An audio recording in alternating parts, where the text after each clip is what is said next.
about my washing machine that it stopped working.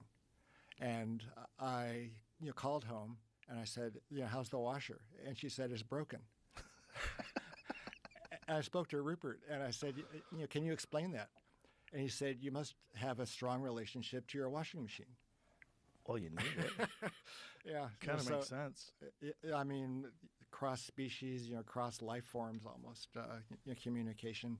Well, I mean, do you think things would work out if there were a universal language? Or, I mean, would we just, build a Tower of, Babel all over again? Or would we, do something, good, for everyone? I think we have the potential now because if we can develop a universal language, when you have real communication with people globally that's never existed before, instantaneous, real communication through devices, that's never existed. So that's a different factor when you consider a universal language. So if you have real communication with people, then you have a universal language. And then here's the big one, the ability to detect deception.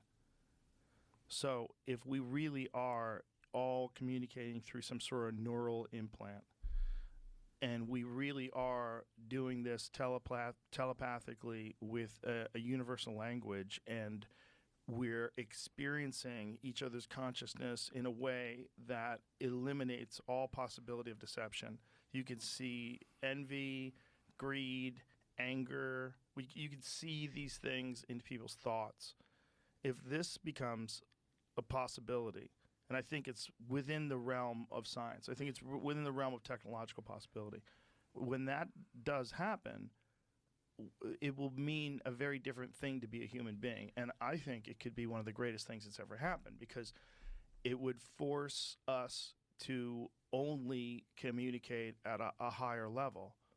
There would be no benefit in bullshitting anymore. It would be the opposite. It would actually be detrimental. You would be ostracized. No one would want to communicate with you anymore. Well, you'd be speaking the truth all the time. All the time. Yeah. All the time. There'd be no more lying. No more lying. Impossible to lie, which I think is fascinating. I don't think that would work. Why not?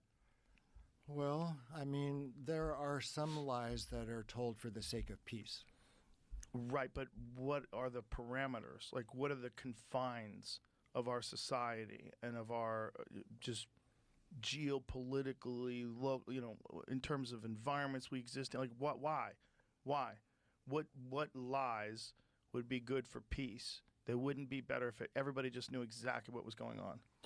Well, if everybody knew exactly what was going on, that would be something different. But I think, in the meantime, there are some benefits, to white lies. Sure, as a human being, right, with a limited ability to communicate, and you don't want to hurt anybody's feelings. Sure, yeah, but if you're not a human being anymore, essentially, you're a cyborg, and you're connected through a neural link to the whole world. There's going to be zero benefit in lying. Right. Well, you're suggesting a new species of man. I am suggesting a new species of man. Yeah. One of my favorite books is called First and Last Men.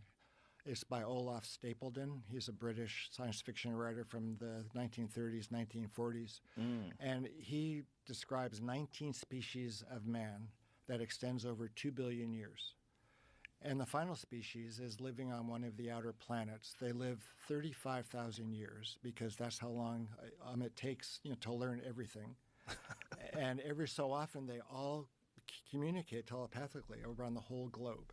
And it's like this big event, obviously. It happens every, 20,000 years. Whoa. Yeah, and they work up to it. Yeah, it's an inspiring book, actually. It's one of my favorite. You know what? Another more controversial thought that I have about all this stuff is that ultimately the big bottleneck with information is going to be money, because money right now is just ones and zeros, right? Money is just information. It's just we agree that you have X amount of dollars here, right. And we agree. Mm-hmm. That's not a gold standard anymore, so it's not backed by anything. It's just a weird thing. So that's information.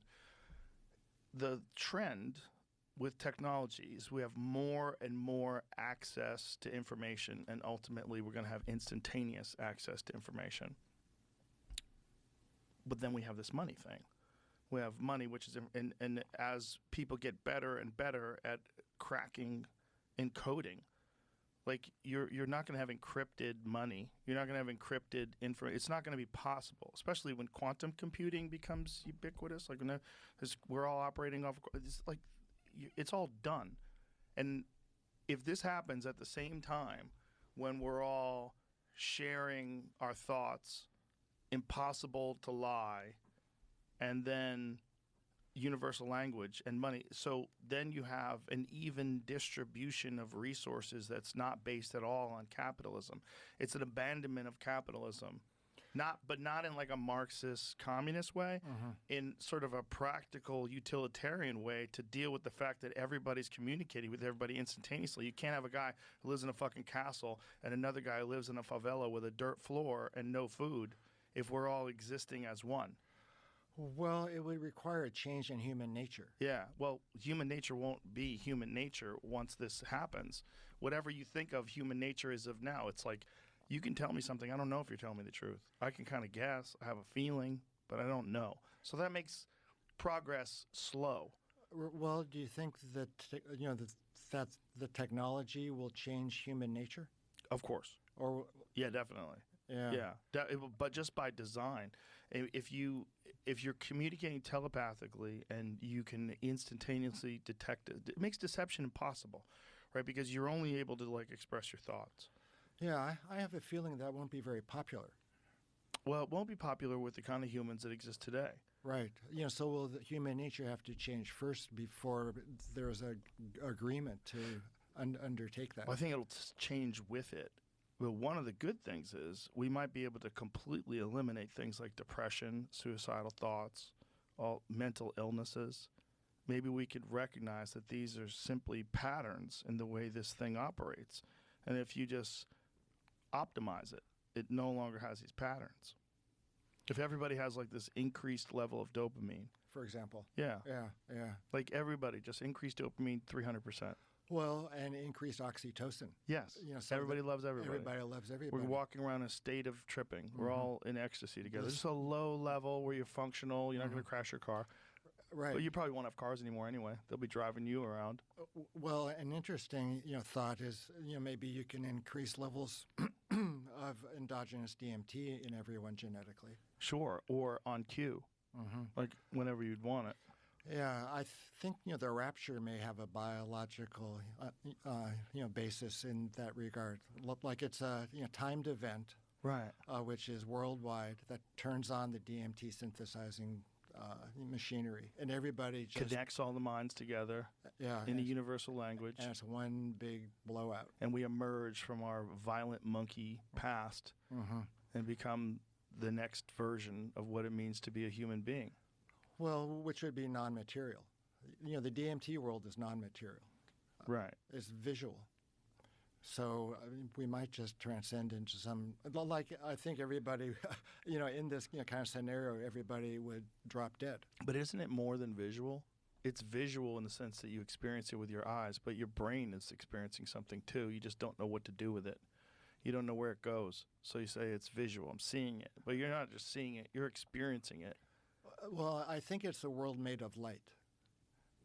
I think that's the way, and we perceive light through the eyes. It's visually, experienced, perceived. Right, but whenever you're having a visual with your eyes closed, it's tough to call it a visual. I mean, obviously, it's interacting with that part of your brain. Right. Well, you call it that after the fact. Yeah, it's after you come down, when you're drinking your Coke. But have you ever opened your eyes on DMT? There was this video I was watching the other day online where these people, they put them on DMT and then they had lasers. The red laser effect. Yes. Yeah. Tell me about that. Yeah, I just found out about it a couple of days ago. And you just found out about it. That's crazy. Yeah. I just found out about it a couple of days ago. Yeah.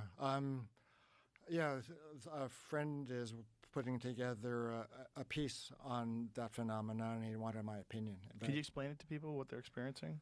Well, I think what happens, and this is just a very cursory assessment of the project, but people smoke DMT, and then they project this white or this this.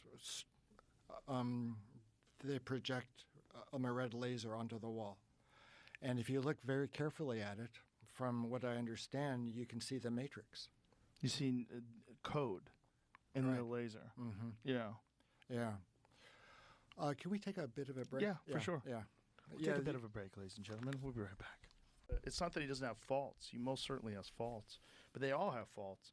It's just they had control of the media, and they turned him into something that he wasn't just 10 years ago to them. Very strange how it was done. Yeah. You know, and we all were a victim of it. Everybody, like, you don't want to admit that he has any positive qualities, so you get labeled a Nazi. Yeah. Well, and why do you think that happened? Well, because he is an outsider, and he is someone who did not come through the political system, so doesn't have all these relationships and all of these intertwined conflictions with corporations and all these different businesses that have paid for his campaign. The campaign's self-financed. And then you have someone who didn't play the game to get in there. And you can't have that. You can't have that. If you have that, and this guy who doesn't want wars, he doesn't want us giving money to foreign companies and foreign countries and propping up dictators, we can't have that.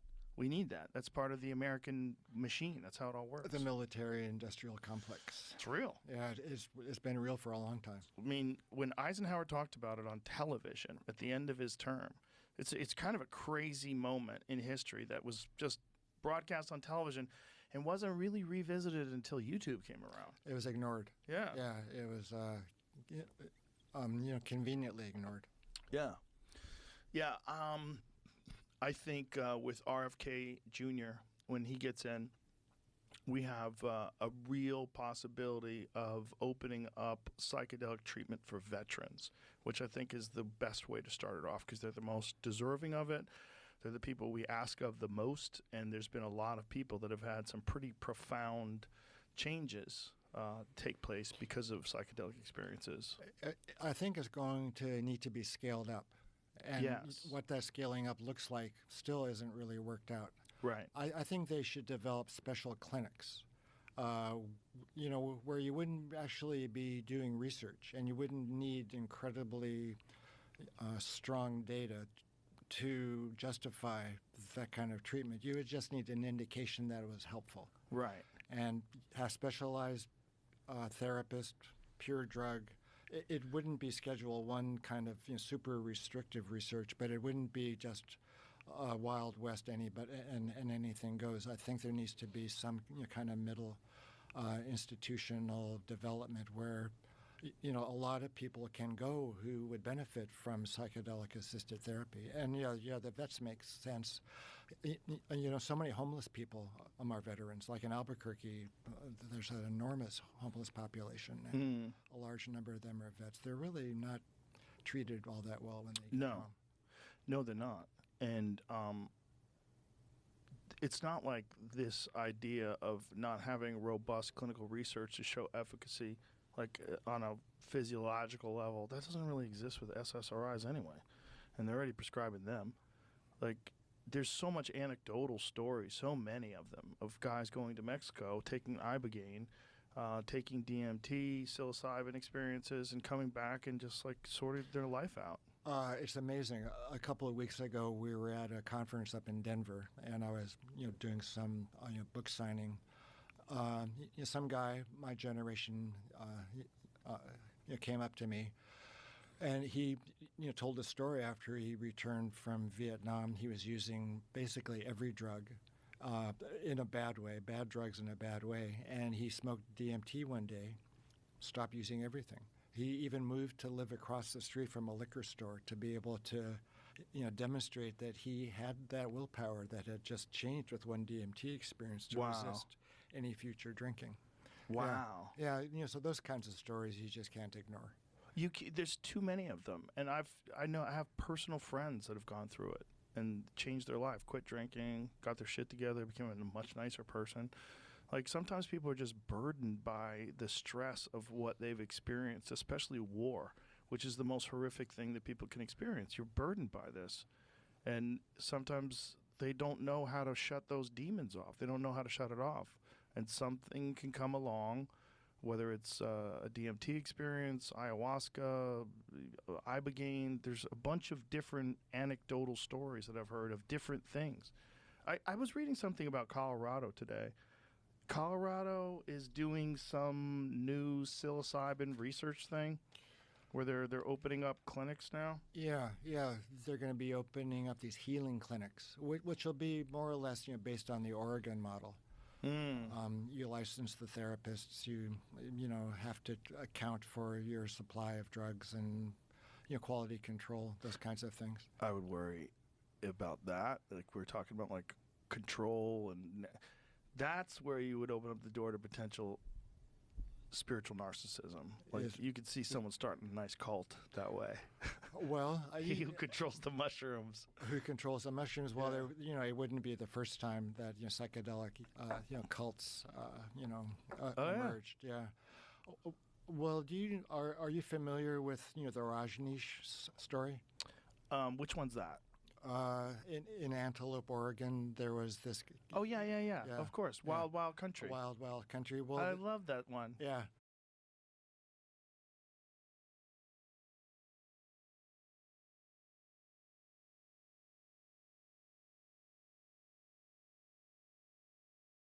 That's Oso. That's Osho. Osho. Yeah. Osho or Oso? I think Osho. You got me confused. I said Oso. Which one? Osho? Osho. He's my favorite. But the people Bhagwan are retarded. Yeah. That's that guy. Yeah, that guy. Osho. Yeah. I read his book. Because I watched Wild Country. I was so blown away by it that I read his book. And it's actually like very interesting. I mean, I think he's written more than one book. I forget which one I have. But I read it a few years back, and I was like, this is a fascinating person. Like, he doesn't seem like a cult leader. What's the main message that he's trying to get across? Well, it's just sort of like a guidebook for life. Like, pull up his books. I'll tell you which one it was. The Book of Secrets. It's got a Zen Tarot. Can you show me what they look like so I can see the covers? Got a bunch of books. One would always wonder if it's one of the few books I have that's a physical copy too. I'd have to go back and look at it.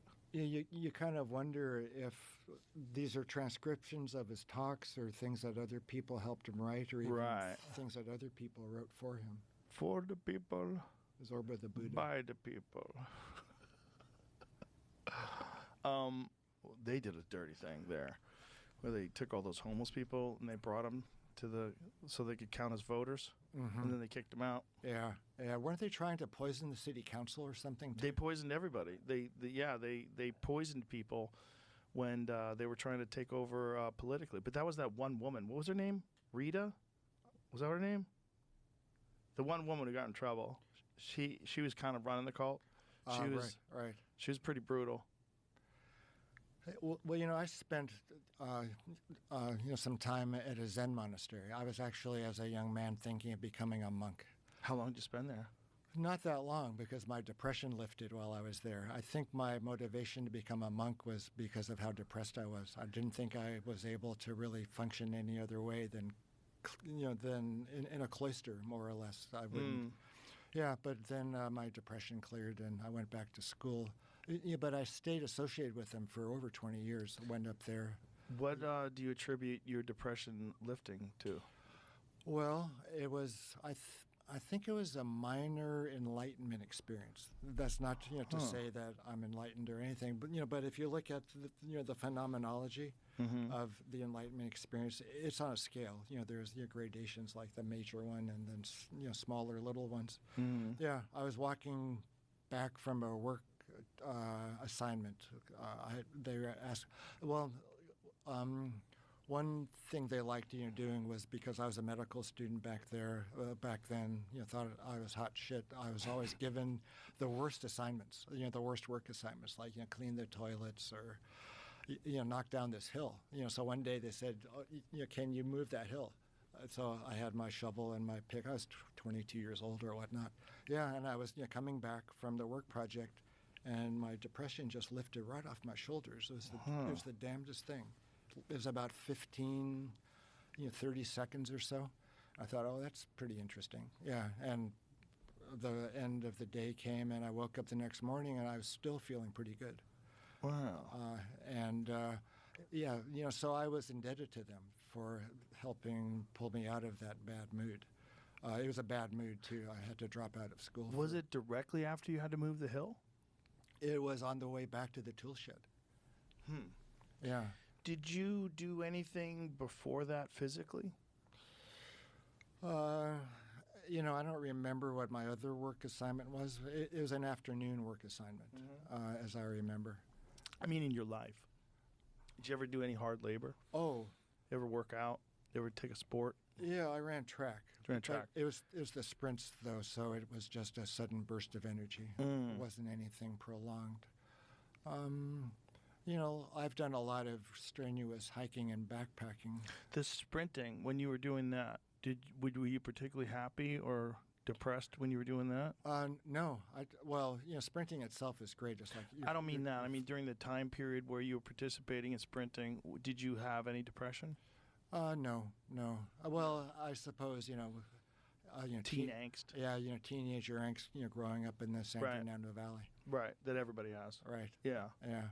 Man, I had that while I was doing martial arts. It's not like it cures it. But I do know personally, if I go long periods of time where I don't exercise, I get depressed. I don't feel good. I feel shitty. I feel off. Mm-hmm. I think our bodies, put vanity aside, because I think a lot of very intelligent people associate exercise with vanity. But I think your body has a physical requirement to achieve like homeostasis, to achieve balance, to achieve like an ability to kind of like exist in a neutral place. You're always affected by the world, but the more neutral you are, the better. Like the more you exist, and you're not like constantly wound up about something, or constantly upset about this, or constantly fearing that, or being overwhelmed with anxiety. I think some of that is in response to a lack of physical movement. I think the body is designed to exist in a very primal world that doesn't exist anymore. And so because the body had a lot of requirements 10,000, 15,000 years ago, I think we're still programmed in that general way. And that the only way to keep a balance of the mind and the body together for me is to constantly engage in exercise, rigorous exercise. Yeah. What kind of diet do you follow? Mostly I eat meat. Mostly meat. Yeah. Beef? Yeah, I eat beef, but I eat a lot of wild game, a lot of elk. I eat deer and wild pigs. I do eat some vegetables sometimes, but only if I feel like it. Yeah. I don't eat them for nutrition. I eat fruit, and I take a lot of vitamins. Yeah, and no grains. I mean, I'll eat greens every now and then. I'll have like a salad if I feel like having a salad, but I don't think I'm having a salad for health. You know, I think It's for taste. Yeah, it's for just I like eating stuff. Yeah, do you like pretzels? I do. I try not to eat them. Yeah, I love pretzels. That's my weak They're spot. kind of bullshit. But I was at the mall the other day, and we walked by, what is it, Annie's pretzels? Is that what it is? Good. It's crack. I didn't eat one. But the smell in the air was like, there was a giant-ass line, a huge line. There's no line for anything else in that food court. But that pretzel line was big. There must be something in those pretzels. Deliciousness. Yeah, MDMA. They're so good. They're so good. No, there's no MDMA. It's just delicious. You feel terrible right after you ate it. Like, what did I do? That's like MDMA. But there's no 5-HTP that you can take that's going to help you. Right. The down you feel off of a pretzel sometimes is worth it, though, because they're so delicious. Especially the ones that wrap a hot dog in the pretzel. Yeah. A month or two ago, I was at Union Station in Los Angeles, and there was a stand, selling, the encased hot dogs in pretzels. You have to apply a fair amount of mustard. They're so good, though. Yeah. Right? It's delicious. Terrible for you. So good, though. We took an Amtrak back from Union Station to Albuquerque, like an overnight. How's that? Well, it was quaint. But it wasn't like efficient.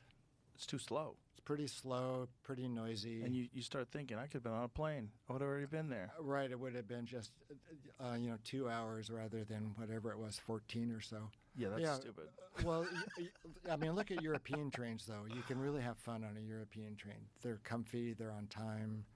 Good food, good coffee. What's the fastest train? Is it Japan? Do they have the bullet trains? I think the Chinese, Chinese? or the Japanese, yeah, really, really fast. Yeah, that's one of the things that Elon was trying to do with America. They were trying to put bullet trains that would take you from San Francisco to New York City in like a few hours. Yeah, I mean, there should be no reason not to do that, The only reason would, other than the automobile industry. well, also tracks.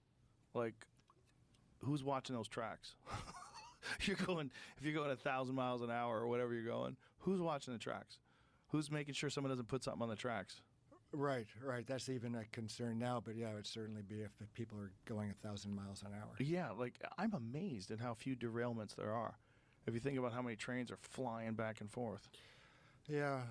Well, I lived in Gallup, New Mexico for years, and it's a train town, more or less. And there were, I think, there were 3 trains came through every hour, 24/7. So, Wow. 70 trains, 75 trains every day would go through town, and there were very few derailments.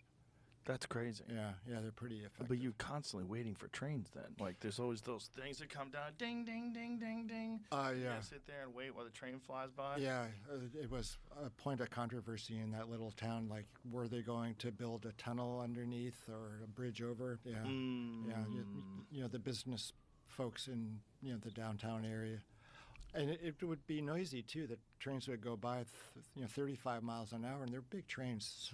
Like, some of the cargo trains are more than a mile long. And they can just take forever to cross 2nd and 3rd Street, and you're just stuck there. Yeah, fuck that.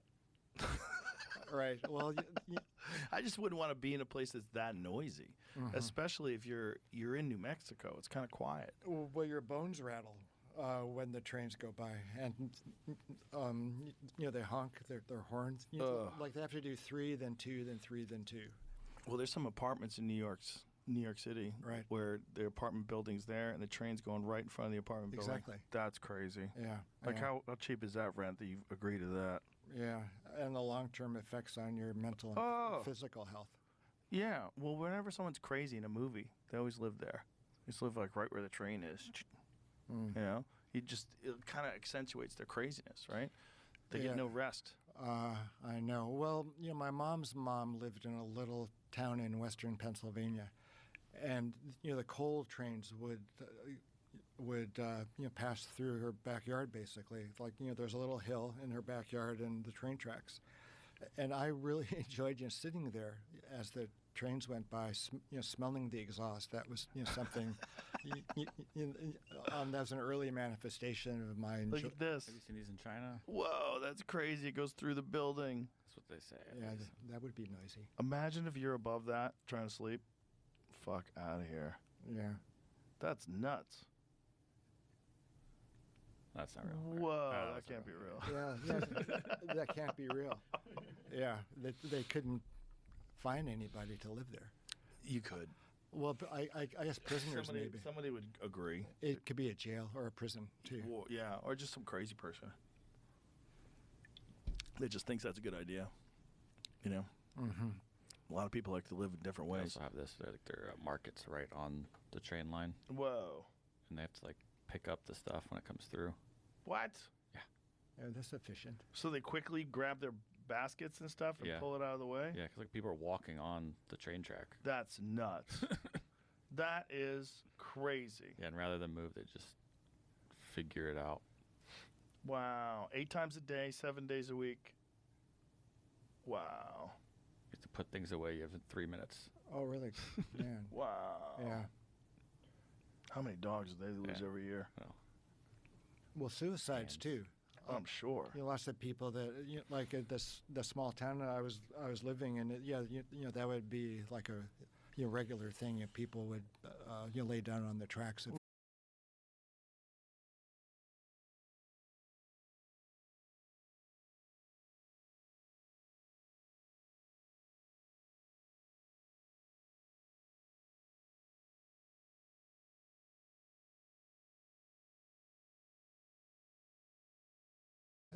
So it was pretty interesting living among the natives for 14 years. And their view of white people is they're noisy, they're superficial, and they're kind of dumb.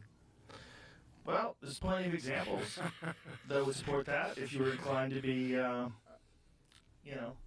less charitable Yeah, yeah. and make a rash generalization about white people. Well, I learned to be, quiet there because there isn't anything to do, and there aren't that many people. So We were talking about this before it aired. One of the big reasons you moved out of there was it's hard to get healthcare, right? Like the healthcare was rather poor. Yeah, like I came down with pneumonia. This is 2014, and I didn't receive the best care. Ended up getting C. diff because of all the antibiotics. What is that? It's this horrible diarrhea. It's no. like a fatal diarrhea. I think 30,000 people in the country die every year from C. diff. Whoa. Yeah, and I was battling that. The quality of the care was so poor that I was taking notes, and I thought if I live through this, I'm going to write about it. And so that is the basis of that autobiographical novel I wrote a few years ago. Joseph Levy Escapes Death. Yeah, it's an account of. I remember I was worried about you, but I didn't want to pry. Because we had gone back and forth in an email, and you were just telling me your health was not well. Oh, yeah.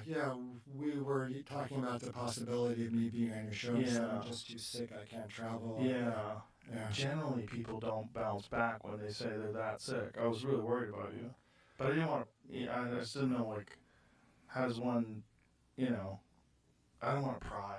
I felt like if you want to tell me about what's going on, you tell me about what's going on. Yeah, it was a really hard time. Yeah, and I bounced back. Like I You swore. look great. Yeah. You look better than ever, actually. Oh, thanks. You really do. You too.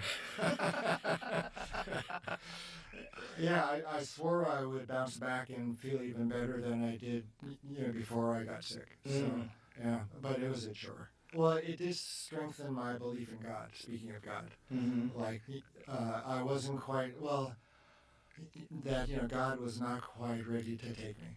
And I wanted to become, closer to that power that let me live. And did you feel like, because God was not, God did not want to take you, did you feel like you had work to do? Yeah. I had to get back to work. I had to continue being useful. Like I just couldn't rest on my laurels. Yeah. Yeah, I mean, if you had called and you said, "How's it going?" I'd say bad. Sounds like it was real bad. Yeah. Well, that's why I was worried. Yeah. Because, I'm just too used to getting those kind of emails, and then you hear that someone passed away. Oh, yeah, I know. And, in my generation, it's, kind of accelerating. Yeah. So when you did finally get out of this, how long was like the actual sick period? How long was the period where you were really hurting? Well, the pneumonia was about 10 days, and the C. diff started about 10 days after that and went on for 6 weeks. Whoa. Yeah, I lost 15 pounds. Whoa. Yeah. Thin guy to begin with. Yeah, I didn't have 15 pounds to lose. So, I found a good psychotherapist. I went in there and fell asleep. The first visit. Mm-hmm. I said, "I'm really tired. I feel really weak." And, that was it. And I started working with her for like the next 4 years. Because obviously things had gotten so, so dire because I wasn't taking care of myself. Right. So I had to kind of get to the bottom of that. Yeah, so it took another maybe 7 months before I started to feel like my strength back and my brain functioning again. One turning point, this might interest some of your listeners, is I got vaccinated for the flu in January, which was 9 months after this all started. And it was the most painful vaccination I'd ever had. It was beyond 10. It wasn't even throbbing. It was just constant, like beyond any pain in my arm I'd ever felt. How long did it last? 12 hours. And I woke up feeling great. Wow. Like the best I had felt in almost a year. So after 12 hours, just wore off? I went to bed thinking, God, I hope this wears off or else I'm going to have to get some attention. Yeah, it just wore off and I felt pretty darn good the next morning. How weird. Very weird. I guess my immune system just really needed to just get socked or something. Yeah. and it seemed to have done the trick. Just strange that you'd have like a local pain that's that intense. It was Generally, don't hear about that. yeah, it was just at a vaccination site. Very interesting. Yeah, weird. Do you get vaccinated? This No. might be a personal question. No, you can ask me. Yeah. No. I almost got vaccinated for COVID. Right. I was wondering. I was totally willing to do it. It was the early days of the pandemic, and the UFC had allocated about, I think it was 150 or so doses for all their employees because they were running shows during the pandemic when everyone was terrified of it. So I go to Vegas to do this UFC event, and I had a test before I leave. Then you fly, you test when you get there. And, they're really strict with their protocols, make sure that no one was sick. When people were sick, like if someone, like a fighter's corner man was sick, everyone was kicked off. All those people were off. The fighter couldn't compete even if he was negative. Oh, okay. Because he had been exposed. Right. So they were real strict. And so they said, we have these vaccines if you want one. They didn't tell me I had to take it, but they said, if you want one. I said, sure. I said, can I get it right before the fights? And they said, sure. And they didn't know that I had to go to the actual clinic or the hospital. So I contacted the doctor. I said, hey, I'm here. Can you vaccinate me before the show? He said, you actually have to go to the clinic on Monday. Can you stay till Monday? I said, I can't, but I'll be back in 2 weeks for the next event. So during the time where I was going to get shot, and then 2 weeks later, they pulled it. So the Johnson & Johnson vaccine got pulled because people were getting blood clots. And so then 2 people that I knew that did get it had strokes. I don't know if it was a coincidence, but it seemed rather odd. Right. And then I started getting nervous. And so then I started reading different things by different scientists that had opposing perspectives on both the efficacy and the safety of the vaccine. And then I got COVID. And then when I got COVID, I got over it really quickly. And then I got attacked on CNN. So I was like, okay, what's going on here? Like, why are you guys upset that I took a certain medicine and got better? I've never even heard of such a thing. And they started labeling it, this ivermectin, as a horse dewormer, which is crazy because it won the Nobel Prize for people. So it was like I was watching this bizarre thing take place in scale on mass media against me. But against me in the most preposterous way possible because I was healthy. I got better quick. Like in 3 days, I was better and I made a video. In 6 days, I was working out like full steam. I didn't get sick for long at all. And I listed a bunch of different medications that I took. But for whatever reason, they labeled ivermectin as the thing that needed to be attacked. And they all in lockstep.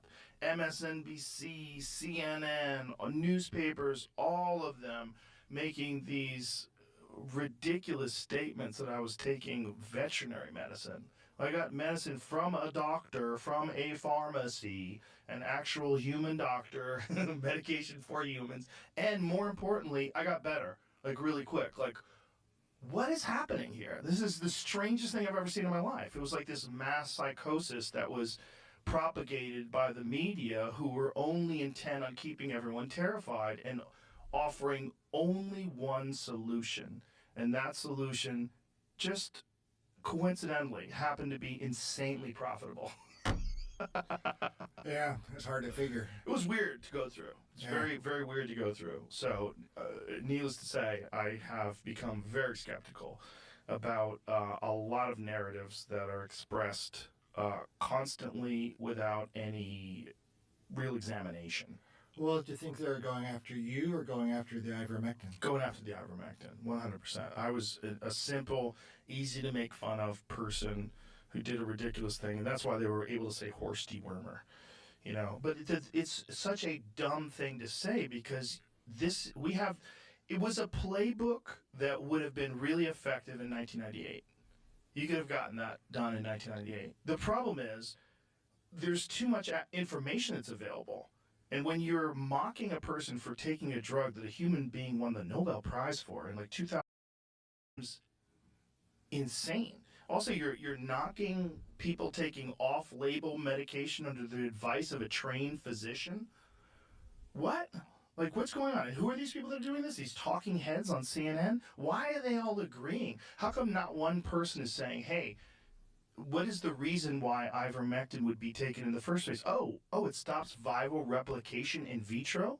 Well, maybe there's some reason to use this. Maybe these doctors are correct. All these anecdotal stories about people taking it and then getting better quickly. Like, is there anything to this? But there was none of that in the media because they are sponsored by pharmaceutical drug companies who clearly had marching orders.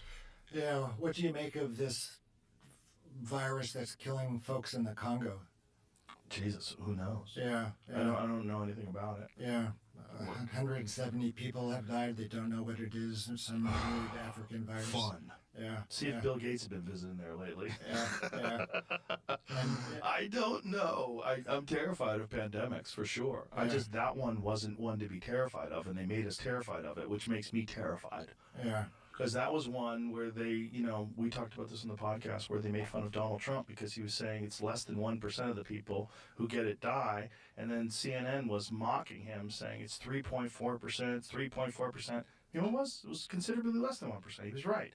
But they had marching orders. And these marching orders was to scare the shit out of people and to tell them to get vaccinated.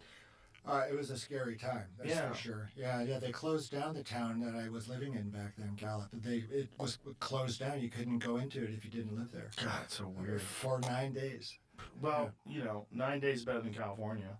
California, they did a whole year and a half of like complete restrictions. They were stopping outdoor dining just arbitrarily. I had a friend and his brother works for the state. And he said to the lady who was in charge of it, he said, "Why are you stopping outdoor dining? There's no evidence that there's spread through outdoor dining." And she said, "It's the optics." Mm-hmm. The optics. Like, we're going to shut businesses down for optics because they had to show that they're doing something because there's like a noticeable spread that's being reported in the media. Yeah, that's called virtue signaling, right? Yeah. Yeah. Well, it's also the real problem is their jobs are not dependent upon their society functioning. They get paid no matter what. So if society crumbles and all these businesses, they lost 70% of their restaurants at one point in time. 70% just went under. That's insane to continue a practice like that. Especially where within 6 months, they should have known that it wasn't as fatal as everybody said it was. When they already had the data in about how come all these people that are dying, they all have like significant amount of comorbidities. How come all these people that are dying are over the age of 80? How come? It doesn't mean fuck those people. It means protect those people, but let everybody else get back to work. Like, you just have control of these people, and you're continuing to enforce this control while their lives are destroyed. How many people turned to drugs? How many people committed suicide because they lost everything, completely out of their power? How many lives were lost? How many kids had their childhood stripped away from them and have significant learning problems, not just because they didn't go to school, but because even when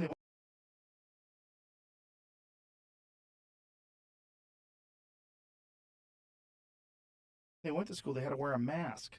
The whole reading people's lips and hearing sounds come out, everything was weird. Reading faces was weird. If you're a toddler and your experience is going through the first couple of years of your schooling and your preschool with fucking masks on, like, what is that? Yeah. What did we do to these people?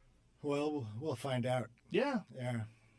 And the only good out of it, in my opinion, is that people realize that it was stupid and they won't be as quick to accept it in the future. You think if there's another pandemic? Right. I don't think people are going to accept the government, which is filled with a bunch of fucking silly people that have decided to run the government, having complete control over whether or not you can run your business, or you can decide to take, a trip somewhere, or you could visit your parents when they're in the hospital. Like, all that is crazy. Yeah, I wonder what impact RFK Jr. is going to have on the delivery of healthcare now. Well, he's going to have so much of an impact that they're talking about preemptively pardoning Fauci. Like, well, how do you pardon someone that didn't do a crime? Preemptively, that's fine. How are you pardoning someone where he's not only is he not convicted of a crime, he's not even tried, he's not accused, he's not indicted? Like, what do you... I guess that's called blanket immunity. Yeah. Yeah. Well, it's never been done before. There's never been preemptive pardons for people. Yeah, that's an interesting that idea. may have been committing crimes. Mm-hmm. It's weird. Yeah. Well, do you know much about the fluoride story? A lot Oh of yeah. people wonder about the pineal gland and DMT synthesis if you have a calcified pineal, which is more likely in, if you're fluoridated. Have they ever done autopsy studies on people that are in high fluoride areas to check out their pineal glands? Or is Uh, this just like one of those things that people say? well, it's the case in lower animals that you feed them a high fluoride diet and their pineal glands calcify more rapidly. I'm not sure what the human literature is. I don't So know. when you say that, when they calcify more rapidly, like what animals are they serving them Oh, fluoride? rats, mice. And what have the results been? Like significant differences? Yeah, I mean, these experimental animals, pineal glands anyway, yeah, they do, calcify more rapidly. Hmm. But whether or not that actually correlates to a reduction in melatonin production, for example, I'm not that familiar with, the literature. Is the number commensurate with what would even be possible through fluoride and water, or would it have to be some other form of poisoning? Is it like a very high level of fluoride that they're giving them? With the experimental animals, yeah, this Yeah. fluoride-rich kind of diet. So then the question would be, what about the accumulation of fluoride in small doses over the course of a long lifetime? I'm just not that current on the literature. There's a couple of things that occur that cause pineal calcification. One is aging. The older you get, the more calcification there is.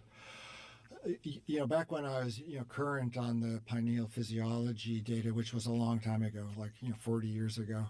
There wasn't a relationship between the degree of calcification in the human pineal and production of melatonin. Mm.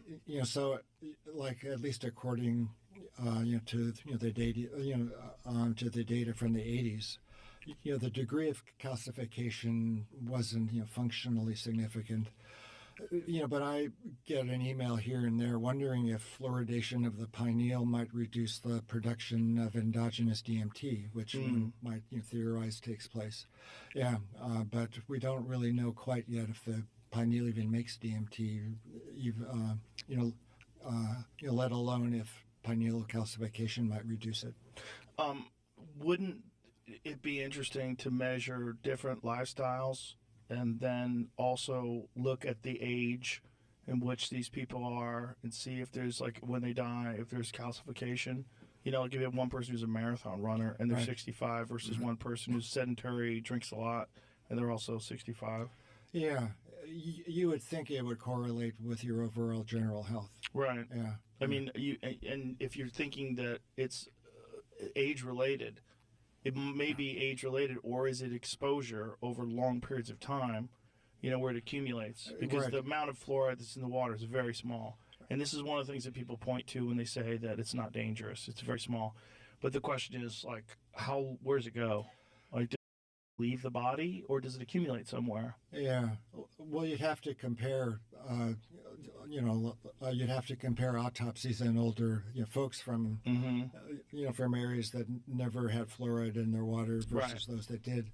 And I'm certain those studies have been done. Like I said, I'm just not that current on. I the just literature. don't buy the idea that you should put fluoride in the water to prevent tooth decay. I just think that sounds like, the way I've described it, I said it's like putting sunscreen in the apples because some people get sunburn. Like, that Yeah. doesn't seem logical. You could just brush your fucking teeth. Like, you don't need to have this weird neurotoxic chemical in our water, even in low supplies. Yeah. Would you put fluoride in the toothpaste? No, I don't have fluoride in my toothpaste. I don't have cavities. Oh, I do. I've had a few cavities. Do you eat sugar? I love sugar. That's it. We found it. I don't hardly ever eat sugar. Yeah. I mean, occasionally I'll have a cookie or something like that, but it's not a normal thing for me. Mm-hmm. I think it's diet. It's diet and it's brushing your teeth. Yeah. Well, and I think exercising your jaw too, like chewing gum. Right. Is, Xylitol gum is supposed to be really good for your jaw Yeah. and good for if you have a healthy jaw, healthy chin, I mean, you breathe easier.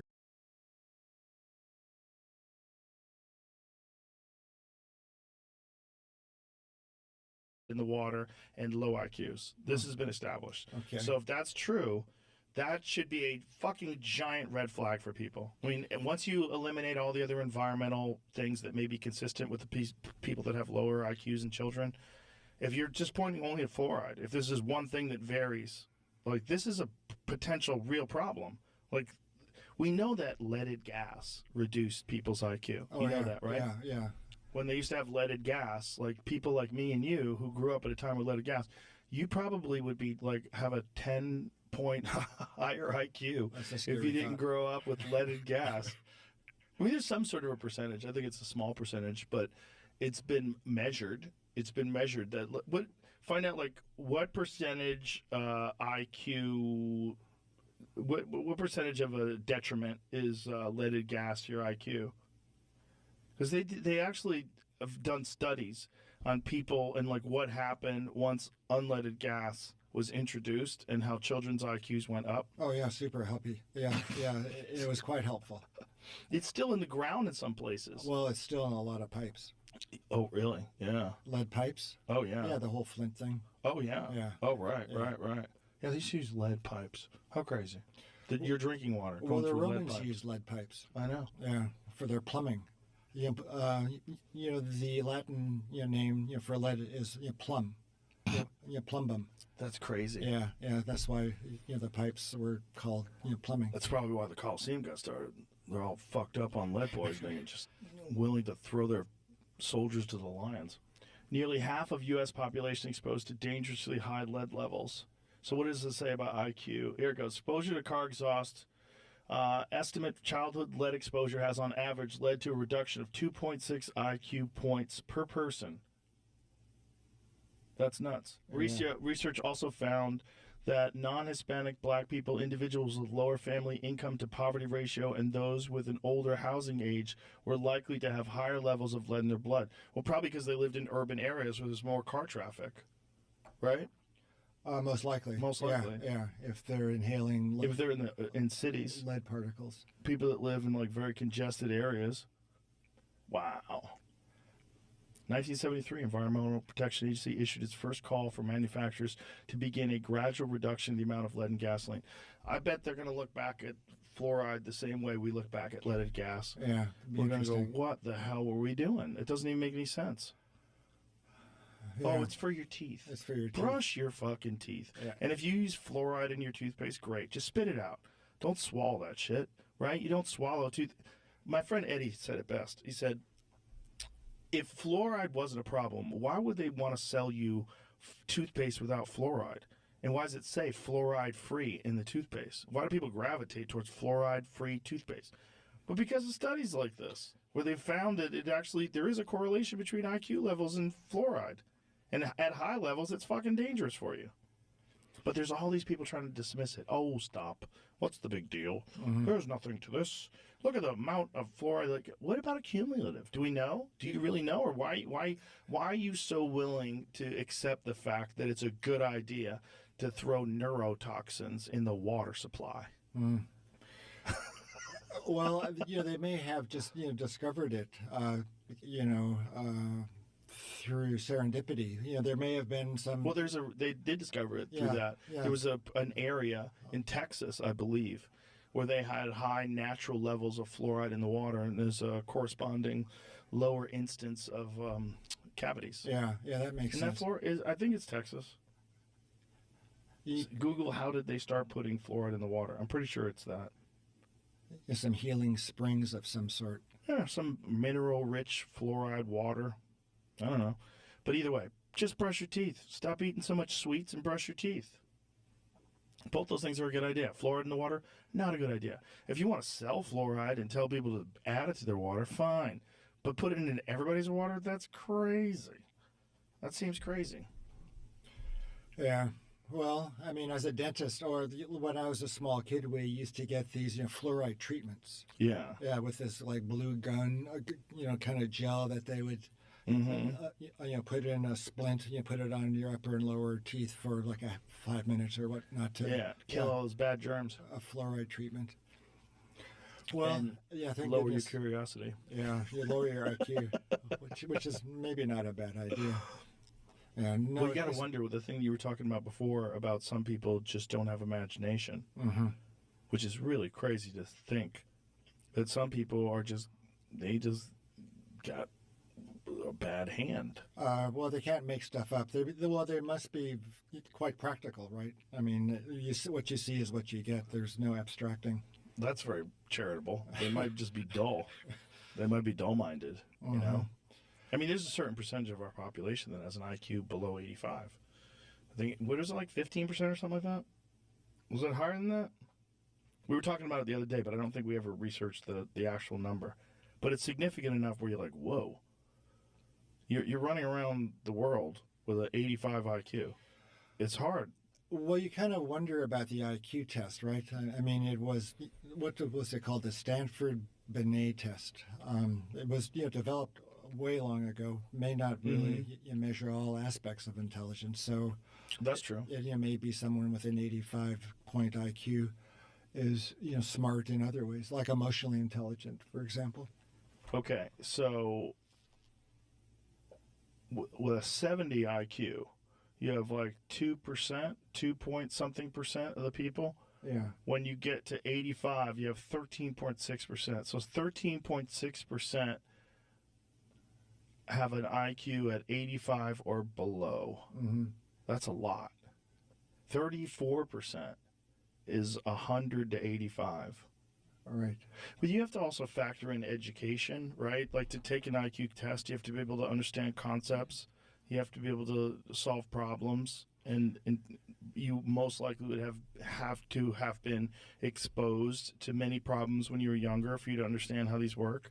And some people have had a very poor education, and they might be intelligent. They might be very emotionally intelligent. Right. Yeah, that was what I was thinking. Is that it would be a different scale of intelligence than purely cognitive. Right. Yeah. Right. Yeah. Well, that's one of the interesting elements about genetic engineering of the humans. There was a big article in something I was reading. Ecstatic Integration. It's a newsletter put out by Jules Evans, a friend, and he dove into genetic engineering of fetuses.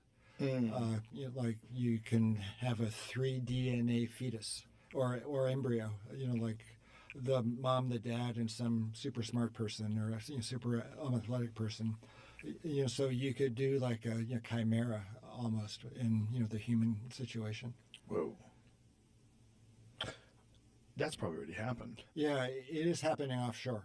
Yeah. Yeah, that was the gist of China's probably creating a race of super people. Well, the first genetic engineering of the fetus occurred in China. It was a fellow working to develop HIV. That's what he says. Yeah. But it accidentally made them higher IQ. Accidentally. Yeah. Well, so that guy's back at work. Yeah. Well, he went to jail for a little bit. Right. Yeah. He's got a big lab, lots of funding. It's kind of weird. It seems like they kind of made him a scapegoat a little bit, which they tend to do over there. Well, you think that in a lot of ways, that he would be celebrated. Like, for example, the Scottish scientists that cloned that sheep, Dolly. Yeah. They were heroes. Sure. Yeah. But I think we think very differently about it when it's being done with people. We get super nervous, especially if you're going to be the first person that does it. There's going to be a lot of outrage. And I think some of that outrage is going to be by people that wish they did it first.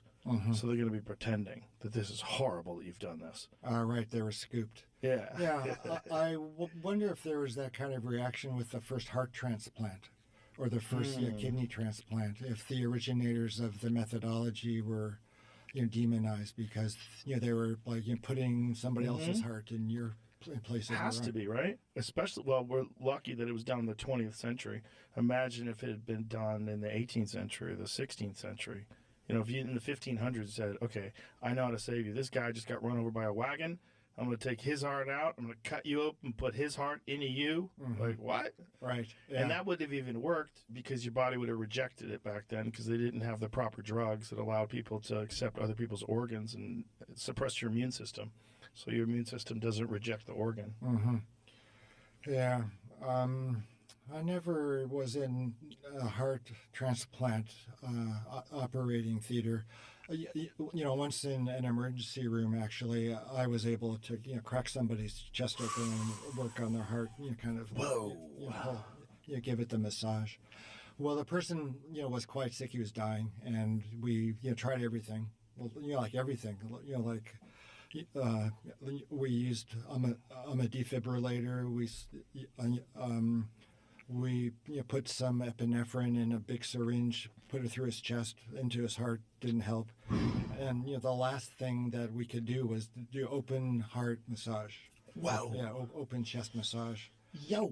It's crazy. It's crazy. Yeah, and there were a bunch of like a number of students around, and we each took turns, like squeezing it and feel it was pretty. Did the guy last after that? No.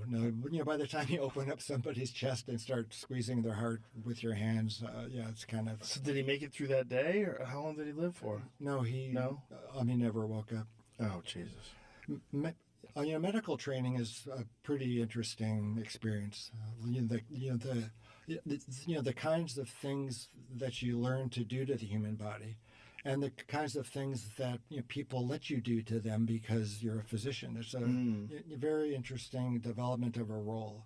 Like, for example, when we first started working in the hospitals, there's a dress code. This was 1976 or so, and there were lots of hippies in my class, and the dress code was to wear a tie, and the hippies were saying, "Oh, forget ties," and the teacher said, "Think what your mother would want to see her doctor wearing." And everybody got all kind of guilt-ridden, and okay, our mom would like to see us wear a tie. Right. Yeah, so you're working to a role. How you look and how you talk and how you carry yourself. Yeah, it's a very interesting, conditioning, social conditioning. And you have an extreme position of authority. Yeah, I mean, you could ask people, to do things that, that nobody else would ask them, and that they wouldn't even entertain if anybody else had asked them. Yeah, it's a very privileged position. It's very cool if you know what you're doing. And you don't let it go to your head, but. It's a unique apprenticeship. Yeah, and they can do some wild things today. I mean, I'm living proof of it. I've had 3 knee operations, 2 knee reconstructions. Yeah, a couple of years ago when I was out here for the first time, you were having some bleeding into your knee, as I remember. Bleeding. Swelling? Like swelling? Some bad swelling, at least. Yeah. Maybe they withdrew some blood from that joint. Oh, you know what it was probably? I probably had what's called regenikine. So regenikine is when they take your blood out, and it's like platelet-rich plasma, but they spin it in this centrifuge, and it creates this like yellow liquid, which is like a super potent anti-inflammatory, and then they had injected it into my knees. Okay. It really helps heal things. I had it done on my back. I had it done on my knees. It's amazing stuff. Yeah, so you've gotten a bunch of knee surgery, huh? Yes. Yeah. My knees are pretty beat up. My back's pretty beat up, and my knees are pretty beat up. That's from your martial arts stuff? Yeah. Most of it, yeah. Yeah, well, do you have a knee replacement? Or No, just I don't need that. No, it's not that bad. Yeah. Not nearly as bad. But quite a few people I know have one. My friend Matt got one. He's a former UFC welterweight champion, Matt Serra. He's younger than me. He has a knee replacement. Mm-hmm. My friend Michael Bisping, he was a former UFC middleweight champion. He has both of his knees replaced. He has 2 artificial knees. Yeah, and they're doing okay with their new knees. Yeah, I mean, better, right? Yeah, he was in severe pain. They were in severe pain to the point where they just couldn't take it anymore. And they can do some pretty amazing things with resurfacing of the knees now. They, these titanium heads. Have you seen them? Yeah. They're pretty incredible. Yeah. They lop off the end of your knee, screw in this new one, and it just functions. Mm-hmm. My feeling, the fear I have, though, my fear is that it's only good for like 20 years or so.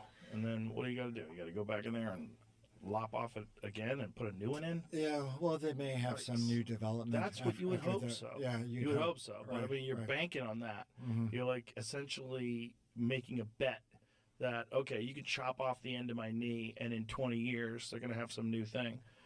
The thing